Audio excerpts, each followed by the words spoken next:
Guys हम लोग आज स्टार्ट कर रहे हैं चैप्टर नंबर 11 प्रोग्रामिंग और हम हैं एएस लेवल कोर्स पर। आप देख सकते हैं कि मेरे पास एएस लेवल के कंटेंट हैं। इसमें मैं पेपर 2 स्टार्ट करवा रहा हूँ। प्रोग्रामिंग प्रोग्रामिंग हमारे पास एक इम्पॉर्टेंट चैप्टर है, पेपर 2 का एक इम्पॉर्टेंट कंपोनेंट है। और देखते हैं कि इसमें क्या क्या चीजें हैं। वैसे तो ये प्रोग्रामिंग बेसिक्स से स्टार्ट हो रहा है, टॉपिक नंबर 1 है 11.1 का। लेकिन चूंकि हम लोग ओ लेवल्स के अंदर बहुत सारी चीजें कवर कर चुके हैं, और अगर मैं आपसे बात करता हूँ कॉन्स्टेंट्स एंड वेरिएबल्स की, तो हमारे पास कॉन्स्टेंट्स एंड वेरिएबल्स क्या होते हैं। देखो हम लोग जब भी प्रोग्राम, सॉरी क्या वो सही, सॉरी सर आप बताएं। हाँ, हमारे प्रोग्राम जब भी हम एल्गोरिथम बनाने बैठते हैं तो सबसे पहली चीज हम अपने प्रोग्राम में वेरिएबल्स ही डिक्लेयर करवाते हैं। चाहे आप वेरिएबल्स को इनिशियलाइज करवा रहे हो, चाहे आप वेरिएबल्स को डिक्लेयर करवा रहे हो, प्रोग्राम स्टार्ट करने की पहली सीढ़ी वेरिएबल्स डिक्लेरेशन है। जब भी मैं प्रोग्रामिंग पेपर 2 स्टार्ट करता हूं, चाहे वो ओ लेवल्स हो या ए हो, उसमें मैं बच्चे को पहली चीज ये पढ़ाता हूं, क्योंकि बच्चे का पहला क्वेश्चन यही आता है, सर प्रोग्राम बनता कैसे, शुरू कैसे करूं। मुझे समझ में आ गया है ऑब्जेक्टिव, लेकिन सर मुझे शुरू नहीं करना आ रहा। तो भाई सबसे पहली चीज वेरिएबल डिक्लेयर होती है। वेरिएबल होता क्या है, ठीक है, ये बताना भी आपको दोबारा जरूरी है। वेरिएबल हमारे पास एक ऐसा डब्बा होता है जो कि हम सबसे पहले डिक्लेयर करते हैं। लेट सपोज हमें अपना नाम प्रिंट करवाना है, तो नाम के लिए मैं सबसे पहले वेरिएबल एक चूज करता हूं, और उसका कोई शॉर्ट फॉर्म, लेट सपोज मैं वेरिएबल के लिए एन ले लेता हूं, या एन, और उसका डाटा टाइप स्ट्रिंग है तो स्ट्रिंग लिख देता हूं उसका। अब मेमोरी में एक डब्बा जनरेट हो जाता है। इस बॉक्स के अंदर आप नाम लिखते हैं अली। अब आप देखें, अगर अली नाम का कैंडिडेट आके इस नेम में अली स्टोर कर रहा है तो ये अली हो जाएगा। लेट सपोज के कोई और कैंडिडेट है, वो अपना नाम यहां पर रिप्रेजेंट कर रहा है एबीसी, लेट सपोज एबीसी। अब देखें एबीसी उसने स्टोर कर दिया है, तो आपने देखा पहले अली आया फिर एबीसी आया। यानी कि ये जो नेम है ये एक ऐसी चीज है जिसमें हर बार यूजर आके अपनी वैल्यू डाल रहा है और वैल्यू चेंज हो रही है। इसका मतलब ये हुआ कि वेरिएबल हमारे प्रोग्राम में वो चीज होती है जो चेंजेबल होती है। पहली चीज तो ये समझ में आनी चाहिए। दूसरी चीज, वेरिएबल हमारे पास प्रोग्राम में एक स्टोरेज का काम करता है। Variable is used to store data. अच्छा, ये डाटा टेम्पररी तौर पे करता है क्योंकि चेंजेबल है। जैसे कि देखिए ना, मैंने एक एग्जांपल लिखी हुई है, उसमें मैंने आपको बताया पहले हमने अली लिखा, फिर हमने एबीसी लिखा, यानी नाम बार बार चेंज हो रहा है। अब कोई और आएगा वो अपना नाम इसमें इनपुट करेगा। तो जनाब इसका मतलब ये हुआ कि वेरिएबल हमारी मेमोरी में एक ऐसी चीज हम डिक्लेयर करते हैं जिसमें हम हर बार नया डाटा डाल सकते हैं। So variable means change. Variables are the values which are changeable. इसी के साथ एक और वैल्यू कांस्टेंट। हम अपने प्रोग्राम के अंदर बहुत सारी चीजें एज अ कांस्टेंट यूज करते हैं। जैसे लेट सपोज आप एक प्रोग्राम बना रहे हो जिसमें आप एरिया ऑफ सर्कल बना रहे हो। आपको पता है एरिया ऑफ सर्कल में पाई यूज होता है। क्या यूज होता है गाइस? पाई। ठीक है जी, पाई मैंने बना दिया, और R square, pi R square formula होता है। ठीक है जी। अच्छा, अब कंप्यूटर को पता है पाई एक कांस्टेंट वैल्यू है जिसकी वैल्यू हमेशा क्या होती है गाइस? 3.14। तो ये कांस्टेंट है। अगर आप अपने प्रोग्राम में number of days in a week use कर रहे हो, number of days per week, तो आपको पता है ये भी कांस्टेंट है। कितने होते हैं? 7 दिन होते हैं। तो ऐसी चीजें जो कि चेंजेबल ना हो आपके प्रोग्राम में, आप जितनी बार भी इस्तेमाल करें। एक और एग्जांपल दे देता हूं, number of hours in a day. तो देखो गाइस 24 घंटे होते हैं। तो कांस्टेंट वो वैल्यूज होती हैं जो कि फिक्स होती हैं। प्रोग्राम का क्राइटेरिया कुछ भी हो, चीजें चेंज नहीं हो सकती। जैसे पाई की वैल्यू कभी भी चेंज नहीं हो सकती। Number of days, number of hours per day, ये तमाम चीजें वही होंगी जो अंडरस्टूड यूज होती हैं।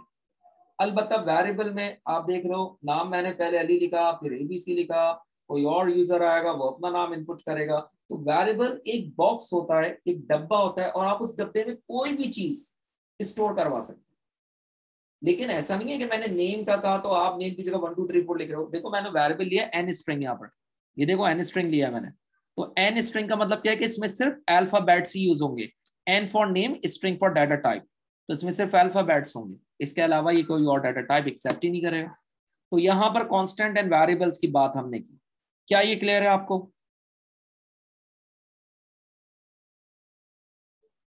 हेलो। अच्छा गाइस, एग्जाम्पल 11.1 में हम थोड़ा सा देखते हैं कि एक वर्ड यूज किया गया है आइडेंटिफायर का। तो ये आइडेंटिफायर का मतलब भी वेरिएबल ही होता है। ठीक है, आइडेंटिफायर मींस वेरिएबल। यहाँ आप रेडियस के लिए एक वेरिएबल ले रहे हो, वॉल्यूम के लिए ले रहे हो, सरफेस एरिया और पाई। तो देखो यहाँ पर आ गई बात पाई की, मैंने आपको बताया था कांस्टेंट वैल्यू है 3.142। ठीक है, अब आप डिक्लेयर कैसे करते हैं ये देख लीजिए। डिक्लेयर करना सीख लीजिए सूडो कोड फॉर्म में। आप डिक्लेयर का वर्ड यूज करोगे, वेरिएबल लोगे रेडियस और उसका डाटा टाइप लोगे। रियल का मतलब क्या होता है? रियल का मतलब वो होता है वो डाटा टाइप जिसमें आप फ्लोट यानी कि कोई पॉइंट भी यूज कर सकते हैं।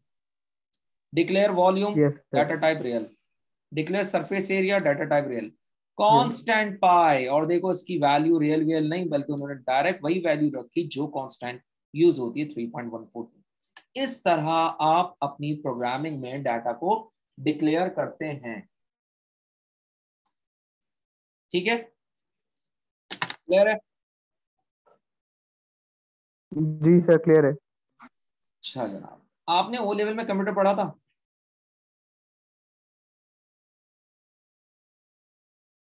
हाँ, ओ लेवल्स में कंप्यूटर पढ़ी है आपने? जी सर। पढ़ी है या नहीं पढ़ी? जी सर पढ़ा था। अच्छा, एल्गोरिथम्स बनाने आते हैं? जी सर पढ़ा था। अच्छा, अब देखो 11.1 में जी सर पढ़ा आपसे कहा जा रहा है, था। सर हमने P2 एग्जाम करा लिया था। लेकिन पढ़ा तो होगा यार, टीचर ने पढ़ाया तो होगा सारा साल। ठीक है, अब इस प्रोग्राम में पहले तुम्हें करना क्या है, ये पढ़ो। Write an algorithm using pseudo code to calculate and output the volume and surface area of a sphere. मालूम क्या क्या करना है? वॉल्यूम और सरफेस एरिया किसका? एन स्फीयर का। सर्किल ठीक है, तो दो शेयर चीजें का। मालूम करनी है। अच्छा, ऑफ एनी रेडियस, और कोई भी रेडियस आप डाल सकते हो। तो आपने रेडियस ले लिया, जी सर। वॉल्यूम ले लिया, जी सर। सरफेस एरिया ले लिया, ये चारों डिक्लेयर करा दिए। अब हम इसके एल्गोरिथम लिखने जा रहे हैं।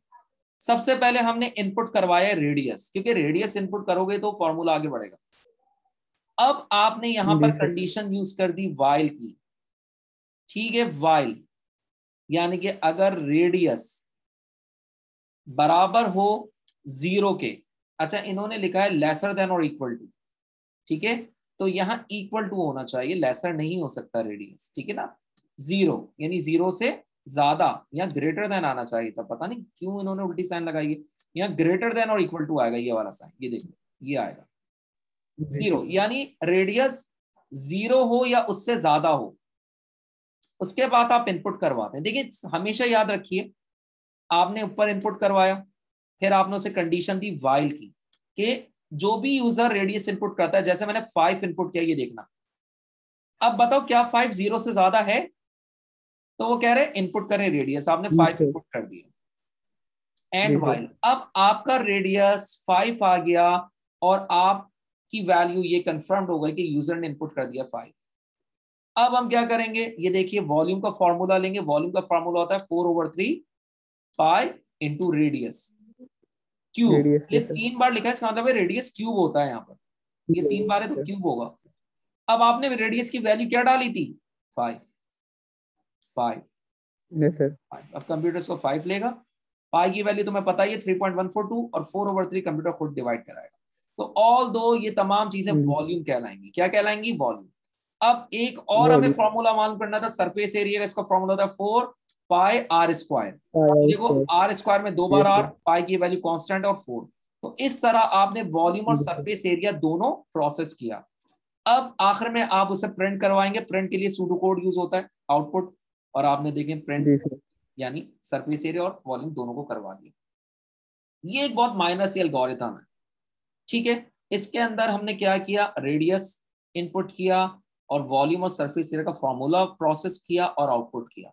तो सीखा क्या कि कोई भी एल्गोरिथम उसके 3 स्टेप होते हैं। कितने स्टेप होते हैं एल्गोरिथम के?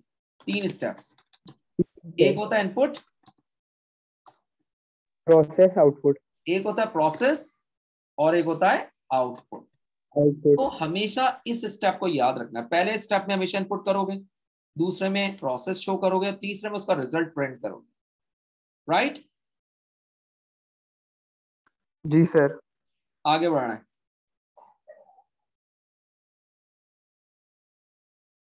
अच्छा जी, अब ये इन्होंने बनाया हुआ है पाइथन उसमें फॉर्म में। चूंकि हमें पाइथन इतना अभी मैं नहीं करवा रहा, टाइम बहुत शॉर्ट है मेरे पास, और मुझे काफ़ी चीज़ें तुम्हें कवर करवानी, वरना मैं पाइथन पे आपका प्रैक्टिकल करवाता ये रैपिड पर। लेकिन अनफॉर्चुनेटली टाइम इज शॉर्ट, कल तुम्हारा पेपर है, तो एल्गोरिथम बेस ही सीखो। ये एल्गोरिथम बेस करवा रहा हूँ मैं तुम्हें, समझ रहे हो ना? जी अच्छा, जी ये सर। देखो पाइथन पे प्रोग्राम कैसे होगा प्रैक्टिकली। अगर टाइम हो घर पे तो आप ट्राई कर सकते हैं, स्क्रीनशॉट ले लीजिए। रैपिड एक ऐप है ऑनलाइन, उस पर बनाइएगा। जी वैसे सर, तो मैं आप ले लिया। पाइथन एडिटर भी डाउनलोड कर सकते हैं। अच्छा, अब हम आते हैं अपने नए टॉपिक की तरफ।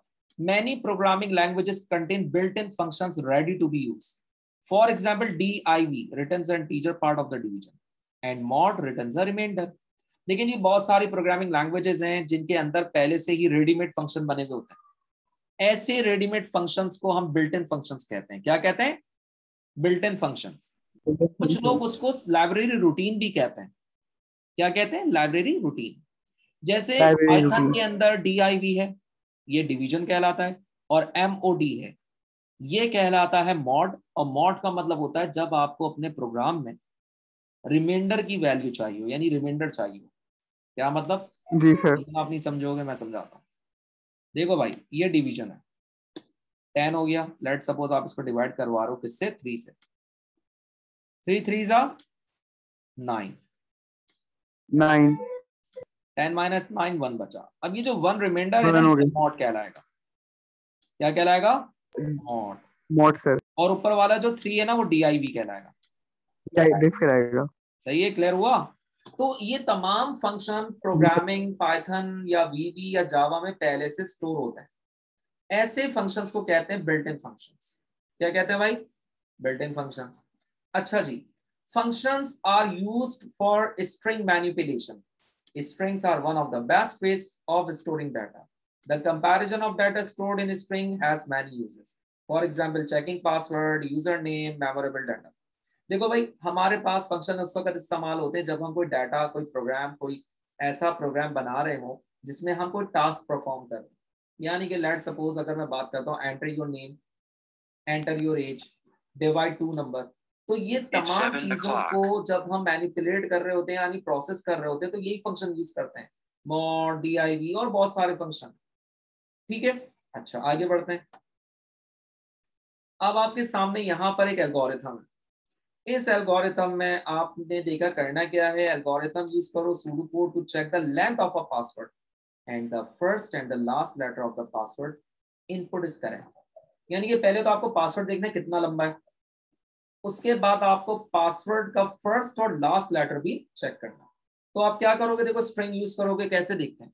सबसे पहले आप यूज करेंगे लेंथ। एनी स्ट्रिंग, यानी कोई भी पासवर्ड डाल दो। Returns integer value representing the length of any string. यानी कि लेंथ का मकसद ये होता है कि आपने अगर अपने पासवर्ड में 8 कैरेक्टर लिए हैं, तो वो उन 8 स्ट्रिंग कैरेक्टर्स को नोट करेगा। राइट? एनी स्ट्रिंग, कोई भी डाटा डालें। Returns string returns right most characters. Let suppose तुमने पासवर्ड लिखा अली जैदी 1 2 यस सर। 3। अब लेंथ कितनी हो गई भाई इसकी? 1 2 3 4 5 6 7 8 9 10 11 कैरेक्टर्स हो गए। तो लेंथ में 11 आ गया। Yes sir. अब राइट का जो फंक्शन है, देखो आ गई ना बात फंक्शन, वो राइट मोस्ट यानी कि सीधे हाथ वाला, यानी कि इस 3 को नोट करेगा। ठीक है ना? ये देखो ना, राइट मोस्ट एक्स कैरेक्टर, यानी कि सबसे पहले वो 3 को यहां से ले लेगा, तो ये लास्ट आ गया। और लेफ्ट वाला किसको लेगा बेटा? ए को लेगा, लेफ्ट मोस्ट। जी सर। ठीक है जी। अब मिड, मिड का काम क्या है कि ये returns string returns y characters starting at position x from any string. Mid का काम क्या होगा कि मिड आपके जो भी पासवर्ड है उसके जितने भी कैरेक्टर्स हैं बीच में LIZADI इन तमाम की पोजीशंस को मॉनिटर करेगा कि ये मिड पोजीशन हैं, एक राइट और एक लेफ्ट के बीच में। तो ये एक हमारे पास छोटा सा ये एल्गोरिथम। हाँ फंक्शंस तो ये वाले जो फंक्शंस हमें दिए हुए होंगे ना पेपर में ऑलरेडी। देखो पेपर में फंक्शंस दिए नहीं जाते, मॉड और DIV वगैरह तो दे दिए जाते हैं। बाज दफा सूडो कोड इतनी कॉमन होती है कि आप एल्गोरिथम इतनी कॉमन होती है कि आप उसको बना लेते हैं, लेकिन अगर कोई ऐसा फंक्शन होगा तो वो आपको दिया जाता है और उसका पर्पस भी बताया जाता है। जैसे मॉड में उन्होंने पूरा ठीक है। देखो बताया हुआ था, तो ऐसे ही आपको पेपर में भी मिलता है। ठीक है सर। अब देखो उन्होंने एक सॉल्यूशन बनाकर दिया है तुम्हें पूरा, यानी ऊपर हमने सिर्फ एक एल्गोरिथम पढ़ी और अब हम यहाँ पर एक प्रॉपर प्रोग्राम भी देख रहे हैं। तो आप ये देख सकते हैं प्रोग्राम, इसमें आपने क्या किया है, कांस्टेंट लिया है स्टोर पासवर्ड, ठीक है, और आपने उसको सीक्रेट के नाम से स्टोर करवाया है। इसके बाद आप डिक्लेयर करवा रहे हैं इनपुट पासवर्ड स्ट्रिंग में डलेगा, साइज इंटीजर होगा यानी जितना भी लंबा हो। उसके बाद आप स्क्रीन पर जैसे ही प्रोग्राम प्ले करेंगे ये लिखा हुआ आएगा प्लीज एंटर पासवर्ड, आप पासवर्ड डालोगे इनपुट पासवर्ड, ठीक है जी। अच्छा, अब पासवर्ड आपने जो भी डाला आप उसके लिए साइज का फंक्शन यूज करोगे, ठीक है, साइज लेंथ ऑफ पासवर्ड जो भी होगी, लेट सपोज अली जैदी था इनपुट पासवर्ड में, तुमने अली जैदी लिखा, अब अली जैदी की लेंथ 11 है, वो लेंथ किस में स्टोर हो जाएगी जाकर, साइज में 11 आ गया, देखो मैंने 11 लिख दिया, क्या 11 यानी साइज बराबर है लेंथ के जो स्टोर पासवर्ड आपने पहले ही करवाया हुआ है सीक्रेट में। अगर आपने उसमें अली जैदी पहले ही स्टोर किया हुआ है तो ये दोनों जाके चेक होंगे, वेरिफिकेशन कहते हैं इसको, क्या कहते हैं, वेरिफिकेशन। अगर ये वेरिफिकेशन दोनों सर। सेम होंगे तो आपका पासवर्ड एक्सेप्ट हो जाएगा। देखो ना, if left input password 1 is equal to left store password 1, अब ये दोनों पासवर्ड जो तुमने सीक्रेट में स्टोर किया हुआ था अली जैदी, तो वो अली का ए और जैदी के आखिर में अगर 1 2 3 मैंने लिखा था तो 3, तो वो लेफ्ट और राइट दोनों के कैरेक्टर्स को मैच करेगा और फिर मिडिल के कैरेक्टर्स को मैच करेगा। अगर ये दोनों सेम आते हैं तो आपका पासवर्ड करेक्ट है, और अगर गलत आते हैं आपका पासवर्ड इनकरेक्ट है। यही काम गूगल वगैरह भी कर रहे होते हैं, जो कि आपके डाटा को वेरीफाई कर रहे होते हैं। जब आप पासवर्ड गलत डालते हो तो फौरन बताता है कि भाई आपका पासवर्ड वो सही नहीं है।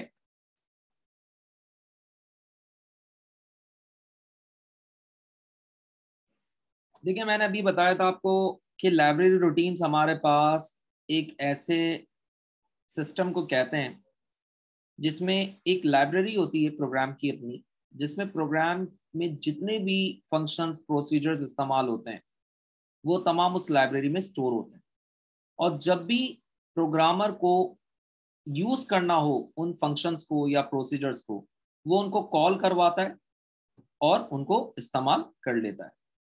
तो ऐसी रूटीन को कहा जाता है library routine. The standard library routines performs tasks such as input output that are required by the most program। जैसे input है output है, ये तमाम functions आपके प्रोग्राम की एक बैकबोन होते हैं और यूजर इन्हें हर वक्त कॉल करता है।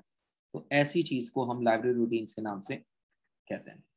प्रोग्रामिंग कंस्ट्रक्ट्स क्या होते हैं, आपकी प्रोग्रामिंग में होने वाले इस्तेमाल होने वाली कंडीशंस।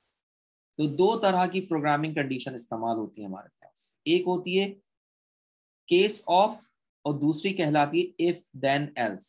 तो इन्होंने उन दोनों को मिला के केस एंड इफ ये एक कंस्ट्रक्ट बनाई है, ठीक है। अच्छा, अब मैं इसको बहुत सिंप्लीफाइड वे में बताता हूँ, इन्होंने तो बहुत कॉम्प्लेक्स बताया हुआ है, लेकिन मैं आपको बड़ा आसानी तरीके से सिखाऊंगा कि ये कैसे बनाए जाते हैं।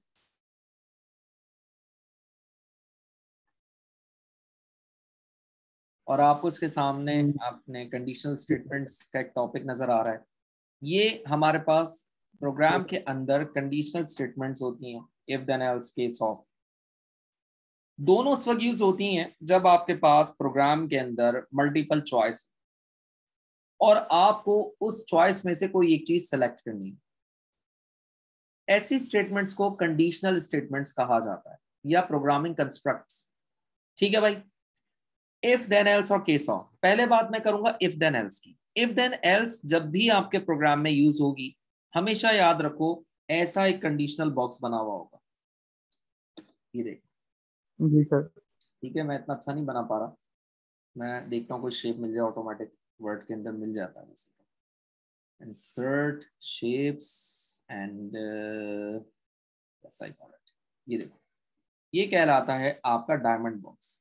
इस डायमंड बॉक्स को जब भी देखो समझ जाओ कि क्या यूज हो रही है, इफ देन एल्स। इसमें दो ऑप्शन यस होंगे, एक होगा यस और और नो। एक होगा नो। मैंने यही तो कहा कि आपको ऑप्शन दिया जाता है और आपको कोई एक ऑप्शन को चूज करना होता है। मैंने एक आपके सामने एक छोटी सी स्टेटमेंट लिखी हुई है। इफ देन एल्स के कुछ प्रोग्राम्स हैं जो कि बच्चों को कॉन्सेप्ट देने के लिए मैं बनाता हूँ आपके सामने। मैंने लिखा ब्रिंग कोल्ड ड्रिंक, ठीक है, कि कोल्ड ड्रिंक लेकर आओ। अब आप कहते हैं जी if cold drink is not available, यानी आप मुझसे दूसरा ऑप्शन मांग रहे हैं कि भाई कोल्ड ड्रिंक नहीं है तो मैं क्या लाऊं। मैंने कहा देन ब्रिंग चिप्स, तो चिप्स ले आओ। एल्स ब्रिंग बिस्किट्स, यानी अगर दोनों ना अवेलेबल हो तो बिस्किट्स ले आओ। इस आप एक स्टेटमेंट में ये देख सकते हैं कि यहां पर मैंने इफ देन एल्स का पूरा शेल कंप्लीट किया। हम चाहे तो इफ देन भी यूज कर सकते हैं और चाहे तो सिर्फ इफ भी यूज कर सकते हैं, इसको कहते हैं सिंगल कंडीशन, इफ अगर सिर्फ इस्तेमाल हो। लेकिन मैंने जी आपको सर। इस प्रोग्राम के अंदर तीनों ही चीजें इस्तेमाल करना सिखा दी कि आपने मुझे मल्टीपल चॉइसेस दे दी हैं कि कोल्ड ड्रिंक अवेलेबल नहीं हो तो आप चिप्स या बिस्किट्स ला सकते हैं, और अगर कोई एक ऑप्शन अवेलेबल होगा जैसे कोल्ड ड्रिंक अवेलेबल है तो आप कोल्ड ड्रिंक ही लेकर आओगे, और अगर ये नहीं है तो आप चिप्स पर जाओगे, और अगर ये दोनों नहीं मिलते तो आप बिस्किट्स पर जाओगे। So this is how you are going to give choices in the program, right. जी सर। अच्छा, जी सर। एक और एग्जांपल देख लो भाई, इफ देन एल्स की। इफ एज ग्रेटर देन 18, अगर उम्र 18 से बड़ी है, then print you are adult, तो आप एडल्ट हो, और अगर नहीं है तो प्रिंट करवा दो कि आप टीनेजर हो। तो आप एक चीज गौर करो, मैंने प्रिंट के साथ इन्वर्टेड कॉमास इस्तेमाल किए हर जगह। अगर हम प्रिंट के साथ इन्वर्टेड कॉमास जी सर। इस्तेमाल करते हैं तो स्क्रीन पर ये एज इट इज डिस्प्ले होता है मैसेज। यस सर, वरना फिर नहीं होता हमारे पास, वो वैल्यू शो हो हाँ, जाती है। शाबाश। चलो भाई, इफ एज ग्रेटर देन और इक्वल टू 18, अगर आपकी उम्र 18 साल से बड़ी है या बराबर है तो you can drive, else print next year. तो यहां पर भी आपकी कंडीशन देखें, यानी आपको एल्गोरिथम पढ़ना होगा, उसको ऑब्जेक्टिव पढ़ना होगा, पढ़ने के बाद आपको कंडीशन को बनाना होगा। यही चीज मकसद होता है हमारा ट्रेनिंग, कि बच्चा इन चीजों को बनाना सीखे। प्रोग्राम कभी भी वो नहीं आएगा जो मैं आपको पढ़ा रहा हूँ, अलबत्ता प्रोग्राम का सिनेरियो वही होगा जो आपको सिखाया गया है। हर प्रोग्रामर अलग प्रोग्राम बनाता है, उसका प्रोग्राम अलग होता है। जरूरी नहीं है कि मैं एक प्रोग्राम बनाऊं और आप वो प्रोग्राम बनाओ तो हम दोनों का सेम हो। प्रोग्राम की लॉजिक एक होनी चाहिए, इतना काफी है। समझे। लेकिन सर मुझे द नेक्स्ट टॉपिक है हमारा केस ऑफ। ठीक है, केस ऑफ भी मैंने क्या बताया आपको, कंडीशनल स्टेटमेंट है। कैसे समझो, स्टेटमेंट लिखिए। मैं कहता हूं input days, case days of. अब आपको पता होना चाहिए कि आपके पास केस ऑफ मल्टीपल चॉइसेस देता है और आपको उसमें से कोई एक डे या एक डाटा पिक करना होता है। मैं 1 पे लेता हूं मंडे, 2 पे लेता हूं ट्यूसडे, 3 पे लेता हूं वेडनेसडे, 4 पे लेता हूं थर्सडे, 5 पे करते हैं फ्राइडे। अच्छा, अदरवाइज फ्रेंड वीकेंड। अब सबसे पहले हमने इनपुट करवाए डेज। डेज 1 ऑप्शन होगा मंडे, 2 ऑप्शन होगा ट्यूसडे, टिल 5 ऑप्शन होगा फ्राइडे। अब आपको इनमें से कोई एक बटन प्रेस करना होगा। लेट सपोज तुमने किया 3, तो 3 पे क्या आ रहा है, वेडनेसडे तुम्हारा प्रिंट हो जाएगा। जी सर। अब अगर आप इनमें से कोई भी नहीं लेते तो आपका वीकेंड, देखिए ना सैटरडे संडे नहीं है इसमें, तो वीकेंड के ऑप्शन में मैंने वीकेंड सैटरडे संडे को डाल दिया। तो आप जब नहीं लेंगे तो वीकेंड प्रिंट हो जाएगा, यानी सैटरडे संडे। तो आप देखें, आपको इस प्रोग्राम में 5 ऑप्शन मिले, केसेस 5 मिले, और आपको कोई एक चूज करना था। तो ऐसे सिनेरियो में जी हम सर। केस ऑफ इस्तेमाल करते हैं जहां हमें मल्टीपल ऑप्शंस मिलते ठीक है सर। हैं। समझे आप? कॉपी करो इसको। लूप स्ट्रक्चर, लूप्स कहते हैं हमारे प्रोग्राम में कोई पर्टिकुलर टास्क रिपीटेशन करने को, यानी कि अगर मैं अपने प्रोग्राम में कोई स्पेसिफिक थिंग रिपीट कर रहा हूं तो वो लूप्स कहलाएंगे। हमारे पास 3 तरह के लूप्स होते हैं, for next, repeat until, while do and while. For next एक ऐसा लूप होता है जिसमें नंबर ऑफ रिपीटेशंस आपको पता है, जैसे for counter is equal to 1 to 10। Yes इसमें सर। आपको पता है कि आपका काउंटर कितनी बार चल रहा है, 10 बार चल रहा है। 10 टाइप। रिपीट अंटिल एक ऐसा लूप होता है जिसमें आपको नहीं पता होता कि आपको कितनी बार काउंटर चलाना है, लेकिन यस सर। आप कंडीशन इस्तेमाल करते हैं जब रिपीट अंटिल में, तो कम से कम एक बार जरूर कंप्लीट होती है और आपका लूप वहां रुकता है।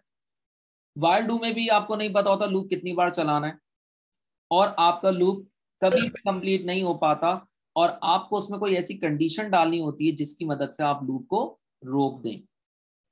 आप देख सकते हैं फॉर नेक्स्ट के बिल्कुल नीचे मैंने एक एग्जांपल दी है, फॉर काउंटर 1 to 10।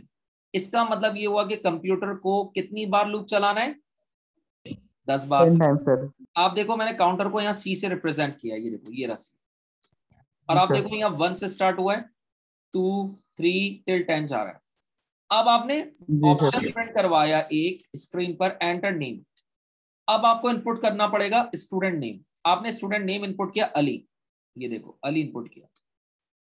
अब आपने यहाँ अली लिख दिया। अब आप उसको नेक्स्ट, अच्छा आप देखो अली के साथ आपने काउंटर यूज किया। काउंटर का मतलब क्या है कि अली के साथ नंबरिंग भी चलेगी, 1 2 और कितनी, 10 बार। और फिर आप नेक्स्ट जैसे ही लिखेंगे, नेक्स्ट काउंटर, ये पूरा लिखना होता है नेक्स्ट काउंटर, यानी जो आपने फॉर के साथ लिखा है ना, वही आपको नेक्स्ट के साथ भी वेरिएबल लिखना होगा। जी सर। जैसे ही आप नेक्स्ट काउंटर करेंगे आपका लूप 10 बार चल पड़ेगा और आपका जो भी नाम है वो प्रिंट हो जाएगा। तो इस तरह से फॉर नेक्स्ट में आपको प्रोग्राम बनाना होता है। रिपीट अंटिल में देखो आप, मैंने अभी आपको बताया है कि आपको नहीं पता होता कि कितनी बार लूप चलेगा, तो आप यहाँ पर क्या कर रहे हो, टोटल इज इक्वल टू 0, यानी आपने एक वेरिएबल डिक्लेयर करवाया टोटल का 0, मार्क्स इज इक्वल टू 0।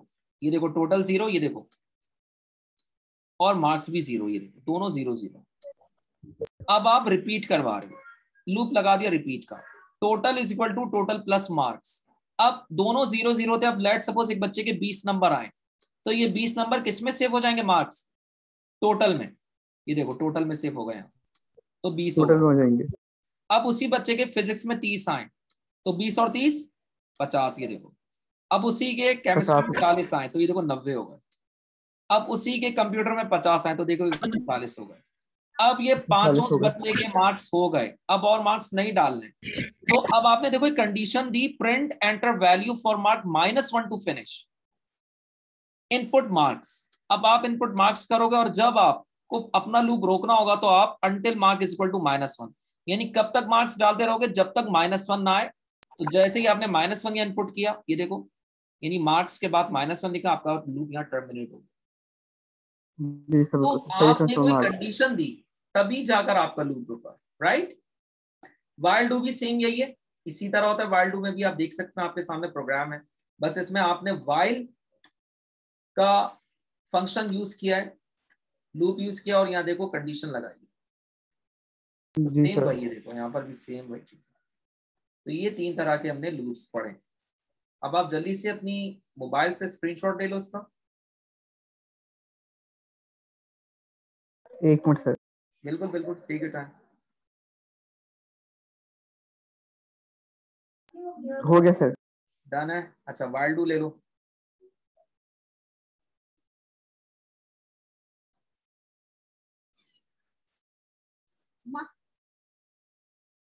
हो गया सर। अच्छा मैं तुम्हें ये डॉक्यूमेंट ना भेज रहा हूँ, इसमें एल्गोरिथम्स अच्छी खासी, इनको रीड करना, स्टडी करना, तो काफी हद तक तुम्हारी चीजें क्लियर हो जाएंगी। देखो काफी सारी इसमें छोटी छोटी एल्गोरिथम्स हैं जिनको सीखोगे आप तो आप कोई बड़ी एल्गोरिथम बना सकते हो, ठीक है ना। तो आज की क्लास जी यहीं सर। तक थी, इंशाल्लाह ताला। अब तुम्हारी कल एक क्लास होती है मेरे ख्याल से ना, जो मेरा जी है सर ना, बिल्कुल। आज कल एक क्लास ऐसे। होती है। तो इंशाल्लाह ताला बेस्ट ऑफ लक। सर